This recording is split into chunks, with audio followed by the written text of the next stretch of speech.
Audio clip number 7، اس میں انشاءاللہ عز و جل آپ قرآن پاک کی سورہ بقرہ کی آیت نمبر 13 سے 15 کی تلاوت، ترجمہ اور تفسیر صراط الجنان سنیں گے۔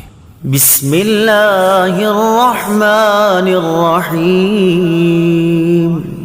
ترجمہ: اللہ کے نام سے شروع جو نہایت مہربان رحمت والا ہے۔ وَإِذَا قِيلَ لَهُمْ آمِنُوا كَمَا آمَنَ النَّاسُ قَالُوا أَنُؤْمِنُ كَمَا آمَنَ السُّفَهَاءُ أَلَا إِنَّهُمْ هُمُ السُّفَهَاءُ وَلَكِنْ لَا يَعْلَمُونَ۔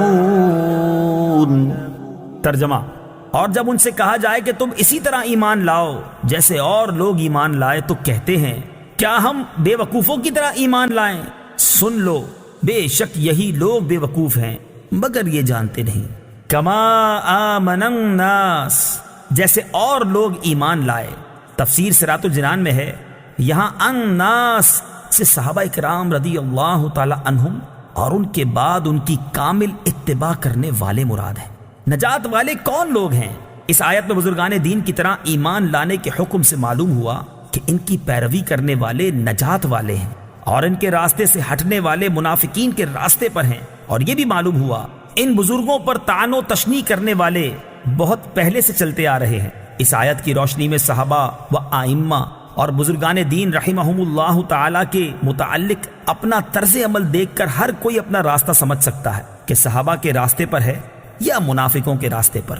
نیز علماء و صلحاء اور دیندار لوگوں کو چاہیے کہ وہ لوگوں کی بد زبانیوں سے بہت رنجیدہ نہ ہوں، بلکہ سمجھ لیں کہ یہ اہل باطل کا قدیم دستور ہے۔ نیز دینداروں کو بے وقوف یا دقیانوسی خیالات والا کہنے والے خود بے وقوف ہیں۔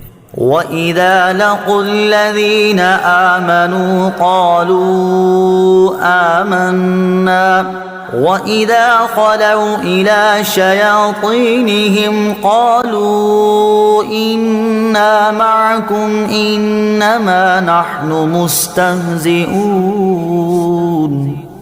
ترجمہ: اور جب یہ ایمان والوں سے ملتے ہیں تو کہتے ہیں ہم ایمان لا چکے ہیں، اور جب اپنے شیطانوں کے پاس تنہائی میں جاتے ہیں تو کہتے ہیں کہ ہم تمہارے ساتھ ہیں، ہم تو صرف ہنسی مذاق کرتے ہیں۔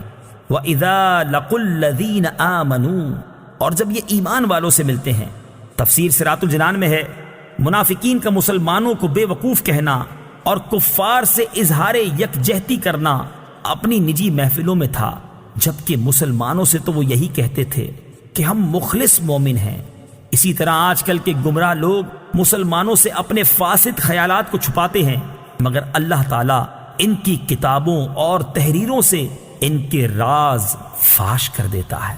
وَإِذَا خَلَوْا إِلَى شَيَاطِينِهِمْ، اور جب اپنے شیطانوں کے پاس تنہائی میں جاتے ہیں۔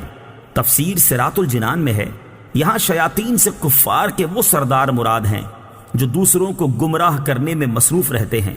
منافق جب ان سے ملتے ہیں تو کہتے ہیں ہم تمہارے ساتھ ہیں، اور مسلمانوں سے ملنا محض استہزاء کے طور پر ہے، اور ہم ان سے اس لیے ملتے ہیں تاکہ ان کے راز معلوم ہوں اور ان میں فساد انگیزی کے مواقع ملیں۔ اس سے معلوم ہوا کہ جس طرح جنات میں شیاطین ہوتے ہیں اسی طرح انسانوں میں بھی شیاطین ہوتے ہیں۔ انما نحن مستہزئون، ہم تو صرف ہنسی مذاق کرتے ہیں۔ تفسیر صراط الجنان میں ہے، منافقین صحابہ کرام علیہم الرضوان کے سامنے ان کی تعریفیں کرتے اور بعد میں ان کا مذاق اڑاتے تھے۔ اسی بات کو بیان کرنے کے لیے یہ آیت مبارکہ نازل ہوئی۔ صحابہ کرام اور علماء دین کا مذاق اڑانے کا حکم اس آیت سے معلوم ہوا کہ صحابہ کرام رضی اللہ تعالی عنہم اور پیشوایان دین کا مذاق اڑانا منافقوں کا کام ہے۔ یاد رہے کہ انبیاء کرام علیہ الصلوۃ والسلام اور دین کا مذاق اڑانا کفر ہے، یوں ہی صحابہ کرام رضی اللہ تعالی عنہم کی بے ادبی گمراہی ہے۔ اسی طرح علم کی وجہ سے علماء دین کا مذاق اڑانا کفر ہے ورنہ حرام ہے۔ اللہ یستہزئ بہم ویمدہم فی طغیانہم یعمہون۔ ترجمہ: اللہ ان کی ہنسی مذاق کا انہیں بدلہ دے گا، اور ابھی وہ انہیں مہلت دے رہا ہے کہ یہ اپنی سرکشی میں بھٹکتے رہیں۔ اللہ یستہزئ بہم، اللہ ان کی ہنسی مذاق کا انہیں بدلہ دے گا۔ تفسیر صراط الجنان میں ہے اللہ تعالیٰ استہزاء اور تمام عیوب سے پاک ہے۔ یہاں جو اللہ تعالیٰ کی طرف استہزاء کی نسبت ہے، اس سے مراد منافقوں کے استہزاء کا بدلہ دینا ہے، اور بدلے کے وقت عربی اور اردو میں اسی طرح کا لفظ دہرا دیا جاتا ہے، جیسے کہا جائے کہ برائی کا بدلہ برائی ہی ہوتا ہے، حالانکہ برائی کا بدلہ تو عدل و انصاف اور آدمی کا حق ہوتا ہے۔